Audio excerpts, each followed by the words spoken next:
কাশ্মীরে হামলার পর ভারত পাকিস্তানের মধ্যে যে উত্তেজনা চলছে তার শিকার হচ্ছেন ভারতীয় মুসলিমরাও। সেখানে অবস্থানরত বাংলাদেশিদেরও আটক করা হচ্ছে। তবে বাংলাদেশি নামে যাদের আটক করা হচ্ছে তাদের অধিকাংশই ভারতীয় মুসলমান। কিন্তু প্রশ্ন হচ্ছে, বাংলাদেশে কিভাবে অবৈধভাবে ভারতীয়রা অবস্থান করছেন, আর ভারতে কিভাবে শেখ হাসিনা সহ আওয়ামী লীগের পলাতক মন্ত্রী এমপিরা আছেন। তৌহিদুর রহমানের রিপোর্ট। গুজরাটে বাংলাদেশি নামে যে ৬,০০০-এর বেশি লোককে আটক করা হয়েছে তাদের মধ্যে এখন ৪৫০-র মতো বাংলাদেশি বলা হচ্ছে। বাকি সবাই ভারতীয় মুসলমান। তাই স্পষ্ট যে ভারত এখন সেখানকার মুসলমান ও বাংলাদেশিদের টার্গেট করছে।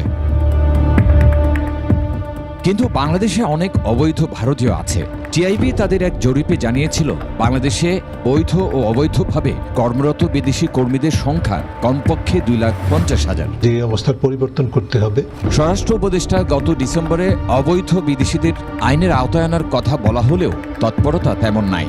কোনো বিদেশিকেই অবৈধভাবে বাংলাদেশে থাকতে দেওয়া হবে না। অবৈধ বিদেশিদের মধ্যে 80% ভারতীয়। আর অবৈধ বিদেশি খেদাও আন্দোলন হিসেবে বাংলাদেশে অবৈধ বিদেশিদের সংখ্যা আরো বেশি।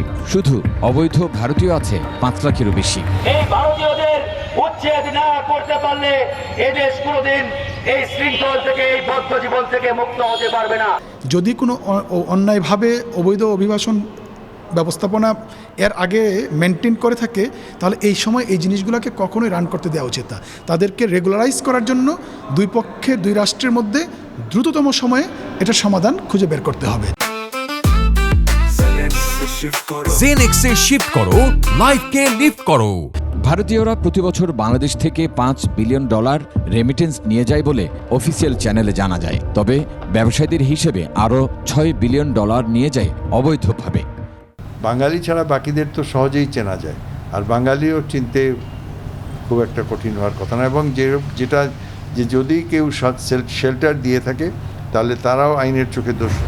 ভারত সেখানে অবস্থানরত বাংলাদেশি সাধারণ নাগরিকদের হয়রানি করলেও সেখানে পলাতক শেখ হাসিনাকে ফেরত দিচ্ছে না। ভারতীয় পত্রিকার খবর, 5 আগস্টের পর আওয়ামী লীগের 45,000 পলাতক নেতাকর্মীকে তারা আশ্রয় দিয়েছে। এক্সকে রেখে দিলেন ওখানে পলিটিক্যাল অ্যাসাইলাম বা হোয়াট এভার ইট ইজ, আর ওয়াইকে বের করে দিচ্ছেন। It's the political decision of that country. বিশ্লেষকদের কথা, ভারতের এই নীতির জবাব বাংলাদেশের দেওয়া উচিত, আর বাংলাদেশে শুরু করা উচিত অবৈধ ভারতীয়দের বিরুদ্ধে কঠোর অভিযান। প্রত্যেক থানার পুলিশ স্টেশন আছে, তাদের স্পেশাল ব্রাঞ্চ আছে। They should find out this. Touhidur Rahman, 21 television, Dhaka.